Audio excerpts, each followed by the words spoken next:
YouTube channel থেকে বলছিলাম। ও আচ্ছা আচ্ছা। একটি বিষয় জানার ছিল। হ্যাঁ বলুন। 21শে জানুয়ারি যে আইএসএফের প্রতিষ্ঠা দিবসে যারা গাড়ি করেছিল তারা কি যেতে পারবে? হ্যাঁ হ্যাঁ, তারা তো মানে সবাই তো ওটা তো এই মানে মানে গ্রুপে যেখানে দিয়ে দিল, সেগুলো তো ক্যান্সেল হচ্ছে আস্তে আস্তে। এবারে মানে আপনারা তাড়াতাড়ি ঘোষণা। হ্যাঁ বলো।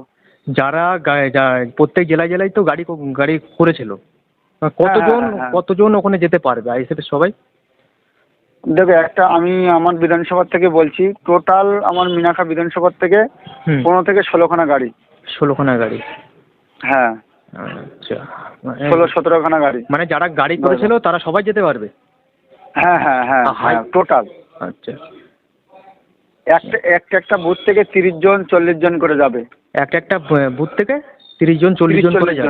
হ্যাঁ হ্যাঁ হ্যাঁ। মানে ওই সবাই উপস্থিত হবে কতজন? মানে ওই তোমার কি বলে ধর্মতলায়। না, এখন তো ঘোষণাটা হয়েছে তো দেখলাম তো 1000 লোকের কথা বলছে। হ্যাঁ, এখন তো মানে বেশি সংখ্যার লোক যেতে মানা করছে তো। আচ্ছা, আর তৃণমূলের যেখানে শহীদ দিবস পালন করা সেই জায়গায় হবে না অন্য জায়গায় হবে? ওরা তো যেখানে মানে আগে প্রতিষ্ঠান যেখানে হয়েছিল আইএসএফ এর 21শে জানুয়ারি ওখানটাই হবে। ওই জায়গার থেকেই হবে? ওই জায়গায় হবে।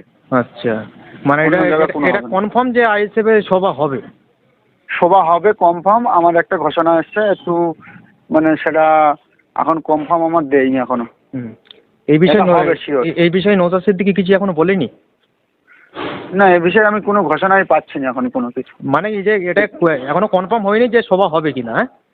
হ্যাঁ হ্যাঁ, কনফার্ম হবে কিনা সভা, এইটুকু জানি আমি, সভা হবে নিশ্চিত। তো 1000 লোকের এটা সম্ভাবনা আছে। 1000 কর্মীকে নিয়ে সভা শুরু হবে? সভা হবে, হ্যাঁ শুরু হবে। আচ্ছা, ওখান থেকে দায়িত্ব পালন যেটা মানে অর্ডার নাকি হয়েছে নাকি এরকম একটা। নাও করতেও পারে নাও পারে, ব্যাস। আচ্ছা, আপনার নাম? আমার নাম মোহাম্মদ ইলিয়াস। ওকে, ধন্যবাদ।